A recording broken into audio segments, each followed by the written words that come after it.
Hello, class. We are now going to begin the review for the second exam in Nursing 140 for spring of 2020. I know the coronavirus has been amazing for all of us. However, this is the best way I thought for everyone to deal with this. So let's look at the first slide that I have here. As far as fetal growth, what it's important to remember is that poor weight gain can cause a low birth weight infant. It can also cause a child to be premature and also small for gestational age. Excessive weight gain, just like poor weight gain, can also be detrimental. It can cause a baby that is too large. It can also cause a C-section.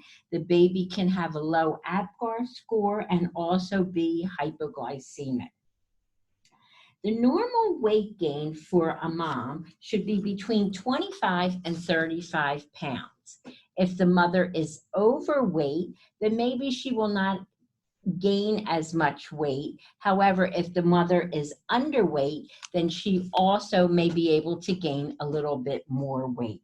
The important thing to remember is that the pattern of the weight gain is as important as the total increase in the weight gain. What I mean by that is that, let's see here. Wait a second. Is that the average woman should gain between 1.1 to 4.4 pounds in the first trimester. So that's for the first trimester, that's what they should be gaining. Remember, after that, the mom should gain anywhere from 0.8 to 1 pound per week. The woman at risk for inadequate weight gain, that can be the woman that is young, the woman who is an adolescent. It could also be someone who is unmarried, a low income, poorly educated, poor general health, if they have any smoking or abuse issues, and also the lack of prenatal care. So what we have here is the first question. The nurse is caring for a woman of normal weight who is worried about gaining too much weight during pregnancy. Which statement made by the woman indicates that more teaching is required? Select all that apply. Now remember, when we're doing our select all that apply, what we want to do is put a T next to each statement that is true and an F next to each statement that is false. So weight gain slows down after the first trimester. So what they're asking is, which statement made by the woman indicates that more teaching is required? Actually, that would be false, because weight gain speeds up after that first trimester. Normal weight gain is 35 to 45 pounds. That is a false. The normal weight gain, we said, was 25 to 35 pounds. The placenta weighs about 1 to 1.5 pounds. That is true. And low weight gain has little effect on the fetus. That is also false. So therefore, when we look at those questions there, the ones that are false is that we want to make sure that the weight gain speeds up after the first trimester. So that is false. The normal weight gain is 25 to 35 pounds. The normal placenta weighs about 1.1 to 1.5 pounds. That is true. And low birth weight has a little effect on the fetus. Poor weight gain in pregnancy is associated with low birth weight infants, premature infants, and also SGA. So therefore, the correct answer for that, which one requires more education, would be the weight gain speeds up after the first trimester. The weight gain does speed up after the first trimester. As far as the placenta weighs about 1 to 1.5 pounds. and poor weight gain in pregnancy is associated with low birth weight. So the correct answers for those are your A, your B, and your D. A is weight gain slows down after the first trimester. B is the normal weight gain is 35 to 45. That is false. And D, low weight gain has little effect. It definitely does have an effect on the fetus. There are certain foods that we must avoid when you're pregnant. Some of these foods can be due to the increase of mercury in them. And a lot of times when you think about the increase in the mercury, it has to do with like your shark, swordfish, mackerel, tilefish. They all contain large amounts of mercury. As far as small fish and shellfish, they are permitted once a week. Raw or undercooked fish, meats, poultry, or eggs should not be consumed by the mom. Luncheon meats and soft cheese, in addition to hot dogs, should also be avoided because when you have lunch meats, hot dogs, and soft cheeses, they can lead to listerias, and this can lead to fetal death, preterm labor, and miscarriages. Pate or meat spreads or raw milk is also something that should be avoided. So lunch is being scheduled between a couple who is pregnant. Which restaurant would be a good choice to attend? An Italian restaurant known for Caesar salad made at the table. B, a restaurant that specializes in swordfish. A food truck that has hoagies, hot dogs, and bratwurst. Or the sushi bar with fried shrimp and avocado. The restaurant that is the best choice for this individual is the sushi bar with fried shrimp because they are actually little. It's the small shellfish, and avocado can also be consumed. If you're looking at someone that has the restaurant with the Caesar salad is made with raw eggs, so that should not be consumed by the pregnant mom. As far as a nutritional assessment, when we look at the nutritional assessment, what we want to look at is we want to look at the appetite of the individual, the appetite of the mom, the eating habits of the mom, the food preferences, and the psychosocial influences. As far as the physical assessment, as a nurse, what we want to do is we want to make sure that we weigh the mom at the initial visit. She should be weighed at subsequent visits, and we should look for signs of nutritional deficiency. Lab tests are to be done for the mom. And as far as the diet history, what we should do is have the mom recall a 24-hour recall of the foods that they ate in the last 24 hours. We can look at any food intake records and also distribute a food questionnaire to the mom to see which foods that she frequently ingests. So the next question that we have here is, which foods would the mother choose to prevent the development of neural tube defects? Now, this is a higher level question because what they're asking in this question is, which foods lead to the neural tube defects? However, they're just not asking you which deficiency is there. They want you to know which foods would contain something that would cause the neural tube defect. So what we would look at here is we know that with folic acid, if the mom does not have adequate folic acid, there can be a cause for a neural tube defect. They can start with spina bifida or an encephalopathy.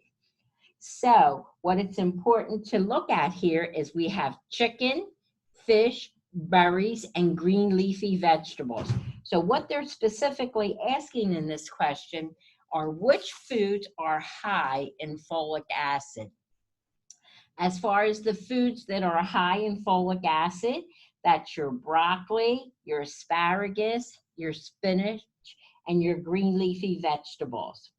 They're important in early pregnancy, and also you want to make sure that the mom consumes about 400 micrograms a day, especially when they're childbearing.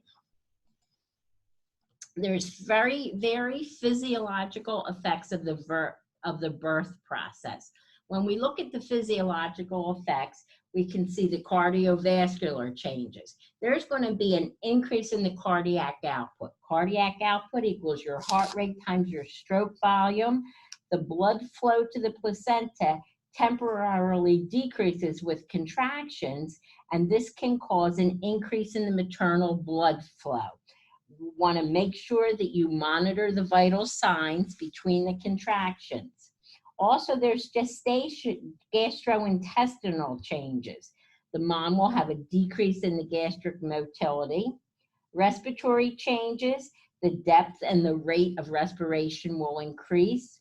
Also, in addition, you can have urinary changes. You can have a decreased sensation of a full bladder. There can be hematopoietic changes. They tolerate blood loss due to the increased circulatory volume, and they can have increased clotting factors. And as far as reproductive changes, contractions, that's the coordination of the involuntary and intermittent contractions that occur. When we look at the individual that's delivering a baby, there's two things that we want to look at. We want to look at the dilatation and the effacement. As far as the dilatation, what that is that's the opening of the cervix there. The cervix is pulled upward, causing dilatation. As far as dilatation, it's expressed in centimeters. It can go from 1 centimeter to 10 centimeters, and 10 centimeters is when the mom is fully dilated. This slide, you can see that when a mom is fully dilated, the cervix should be about the size of a bagel. You can see 1 centimeter is where they'll actually be the size of a Cheerio, and it progresses in the diameter and the size so that by the time the mom is 10 centimeters dilated, she would be about the size of a bagel. Effacement, as far as effacement is the thinning and shortening of the cervix. Before labor, it's usually 2 centimeters long and cylindrical. The cervix becomes thinner and shorter with each contraction. Each contraction will cause that cervix to shorten in size and also become thinner. When you look at effacement is expressed as 100% effaced. At this next slide here, we can look at the prima gravida and the multigravida. We can look at before labor, and then underneath of it, we can have complete effacement. We also have early effacement, and then we can see the complete dilatation. With the multiparida, before labor, we can see what that looks like. You can see effacement and beginning dilatation. You can see the dilatation here, and then right in this last slide, you can see the complete dilatation. So the question related to that is the cervix is 3 centimeters and 50% effaced. How would the nurse explain the results of the assessment? A, your baby's cervix is about 50% open and your baby is halfway through your pelvis. B, your cervix is still very thick and your cervix is 30% open. C, your cervix is halfway open, still very thick, but you are about halfway dilated. Or D, your cervix is 3 centimeters dilated and halfway effaced. The correct answer for that is your D. Your cervix is 3 centimeters dilated and halfway effaced. The fetal station. When you think about the fetal station, that is the measurement of the fetal descent into the pelvis. This refers to the relationship of the presenting part of the fetus, what is coming down in relationship to the ischial spines. When the presenting part is at the level of the ischial spine, it is considered a zero station. Another thing that we see is we see fontanelles on the infant. The fontanelles can have be anterior or posterior fontanelles. The anterior fontanelles are diamond shaped, and you have the intersection of the two coronal, the frontal, and the sagittal sutures. The posterior fontanelles are triangular shaped, and that's the intersection of the sagittal and the two lambdoid sutures. So when we look at the slide here, we can see the anterior fontanelle and the posterior fontanelle. As we're looking down, we can see that the anterior fontanelle, you have the coronal, the frontal, and the sagittal sutures right here. When you look at the posterior fontanelle, you see that it's triangular, and it's the intersection of the sagittal and the lambdoid sutures. So fetal lie. What is fetal lie? Fetal lie is the orientation of the long axis of the fetus along the long axis of the mother. It can be longitudinal, transverse, or oblique. This here, when we look at this here, we see the head going down. This would be your longitudinal. Side lying would be your transverse. As far as the presentation, it's that part of the fetus that enters the pelvic first. Typically what we like is we like the cephalic to be the first thing down the birth canal. When you have the vertex presentation, it's complete flexion and it's the most favorable. Military is where you have moderate flexion and the head is in a neutral position. Brow is considered a poor flexion where there's extension, and the face would be the full extension. As far as other presentations, you can have breech where you have the buttocks or the feet coming down, and shoulder would be the transverse lie. So what we see here is we see the vertex presentation. We can see the head coming down the pelvic, the vaginal canal right there.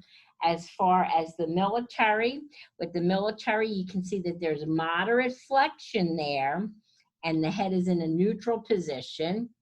With the brow, you see that there's poor flexion, and also you can see that the extension of the head there. As far as the face, that's full extension. And what you have to look at is you have to look at the pelvis here and how the head is going to fit into that pelvic canal. What we have here is we have the difference between your false labor and your true labor. As far as false labor, the contractions are inconsistent in frequency, duration, and intensity. And also a change in activity, such as walking, does not alter the contractions, or activity may even decrease them. With true labor, it's a consistent pattern. There's a consistent increase, frequency, and duration and intensity of the contractions. And walking will tend to increase the frequency and the strength of the contraction. Usually, as far as false labor, it's usually felt in the abdomen and groin, and it may be more annoying than actually painful. Whereas in true labor, it begins in the lower back and gradually sweeps around to the lower abdomen like a girdle. Back pain may be present in some women, and early labor often will feel like menstrual cramps. As far as the cervix and false labor, there's no changes in your effacement or your dilatation. However, in true labor, you're going to see the effacement and the dilatation of the cervix. And when you're looking at true labor, that's where we're going to be looking at both the effacement and the dilatation. The fetal station measurements of fetal descent into the pelvis related to the ischial spines. 0 station is when it's at the ischial spines. Negative is when it's above the ischial spines, and positive is when it's below. I love this little picture here because as it's positive, you can see that the baby's ready to come out and say hello to the world. The different stages of labor that we have. The first stage of labor consists of the latent phase, the active phase, and the transition phase. As far as the latent phase, the contractions last 5 to 10 minutes apart. They're mild to moderate in strength, and usually during this latent phase, you'll see the mom becomes dilated from 0 to 3 centimeters, and the contractions may feel like a menstrual period. The mother is usually very happy at this time. She's excited, she's very sociable, and the pain is usually well controlled. During the active phase of the first stage of labor, what you're going to see are the contractions are anywhere from 2 to 5 minutes apart. They can last anywhere from 40 to 60 seconds. They can be moderate to strong in their strength. And usually during the active phase, that's when we're going to see that the mom becomes dilated anywhere from 4 to 6 centimeters. The mom will have increasing discomfort. This is when she uses the coach to help her to do her breathing and help her to manage her pain at this time. During the transition phase, that's when the contractions will be 2 to 3 minutes apart.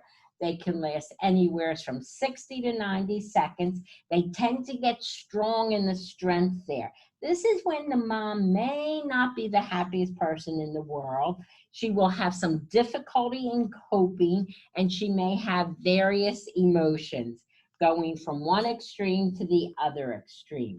During this transition phase, this is when we're actually seeing the fetal head distends. So here's a question for you. Which stage of labor is the mom social and very excited? So when the mom is social and excited, that's during the latent phase of the first stage of labor. The second stage of labor, as far as the second stage of labor, that begins with the push and ends with the delivery of the baby. The contractions are similar in rate and strength as the transitional phase. The mom during the second stage of labor has the urge to push that increases as the fetal head tends to go down the pelvic cavity there. When the head crowns, the mom may feel some burning. And then a lot of times during the second stage, the mom may get a little bit of a second wind as they know that they are making progress and the baby is getting ready to be delivered. During the third stage of labor, that actually begins with the birth of the baby and the delivery of the placenta. What you end up seeing is the uterus becomes smaller. Once the fetus is delivered, then you begin to see the starting of the separation of the placenta from the uterine wall. During the fourth stage of labor, this is the physical recovery for the mother and the baby. And usually what you're going to see is you're going to see the delivery of the placenta 1 to 4 hours after the birth. Usually what you will see is the fundus is firm at the umbilicus. Also, the lochia can be rubra. Remember, we have our lochia. It's the lochia ruba, the lochia serosa, and the lochia alba. And during the fourth stage is when you're going to see the lochia ruba. The mom may also feel cold at this time. So therefore, what you might want to do is make sure that you have warm blankets for the mom at this time. The next thing we're going to look at is the purpose of the fetal surveillance. What you do during the fetal surveillance is that you're going to evaluate the fetal condition during the pregnancy. What you want to look for is you want to look to see if there's any hypoxic episodes that are occurring. There's two approaches to the intrapartum monitoring. One is the intermittent auscultation with palpitation of uterine activity. This is considered a low tech. The next one is the electronic fetal monitoring. It's usually referred to now as the IUPC, the intrauterine pressure catheter. And what that will do is that will be inserted into the child so that you can actually monitor actually monitor the fetus. So which of the following statements indicate that education has been ineffective? So when we say education has been ineffective, What we're going to see is which one of these statements is incorrect. So, which of the following statements indicate that education has been ineffective regarding fetal surveillance? You're going to evaluate the fetal condition during pregnancy, identify possible hypoxic insults, make the labor easier for the mom, and IV fluids and O2 are just as effective. So if education is ineffective, what they would say is that it would make the labor easier for the mom, which is false, and the IV fluids and O2 are not as effective. Complications of an epidural. Sometimes during the epidural, what you're going to see is they can have complications as a result of the epidural. So the complications, the question I'm asking you is which of the following would be considered complications of the epidural? There's two possible answers here. So this would be a select all that apply. The first one, hypotension, we know that that is false regarding an epidural. Hypotension is definitely a complication of an epidural. That's why during the labor, a lot of times what we will do is we will give the mom 1,000 milliliters of fluids prior to the actual epidural. Spinal headache is false. This is asking you a complication of an epidural. You do not get a spinal headache with an epidural. You get a spinal headache if they advance the catheter too far and it goes into the spinal canal.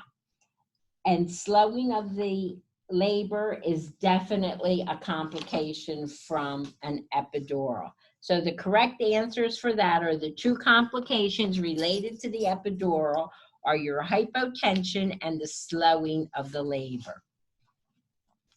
The spinal headaches occur after your spinal anesthesia.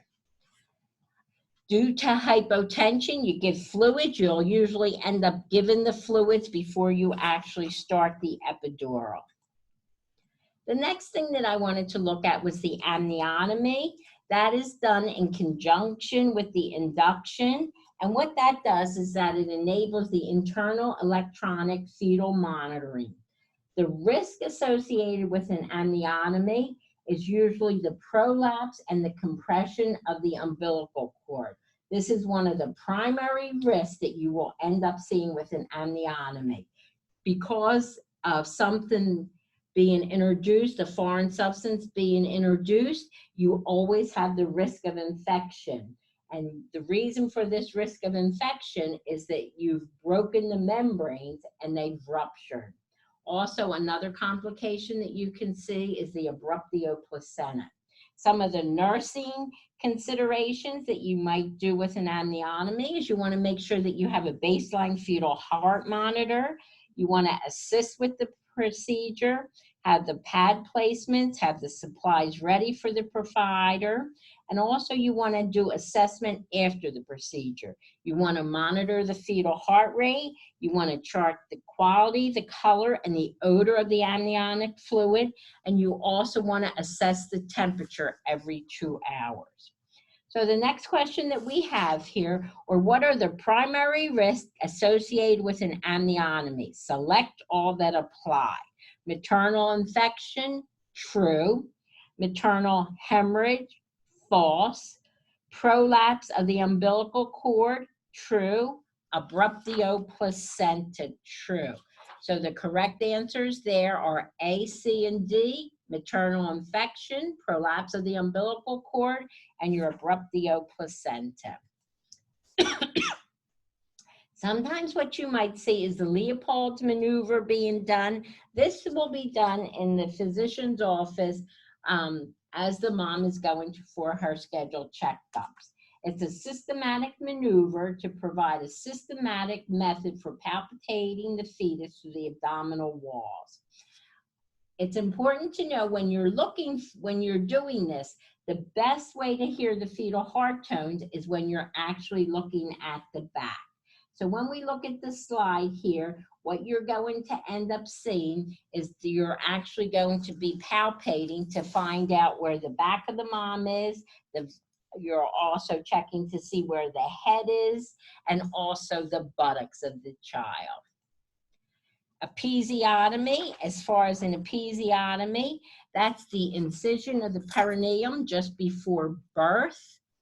A lot of times what you will end up seeing with this, it presumes that maternal benefits of reducing pain and perineal tearing and later pelvic relaxation. However, they have not been proven. When you have the episiotomy, there's different types of episiotomies, as you can see. A lot of times what you're going to see is the episiotomies occur with forceps delivery. So you can have a midline episiotomy and you can also have a lateral episiotomy. And you can see the advantages and the disadvantages there. So this is the end of our presentation. Thank you for coming to the presentation. I hope it was well worth it to you.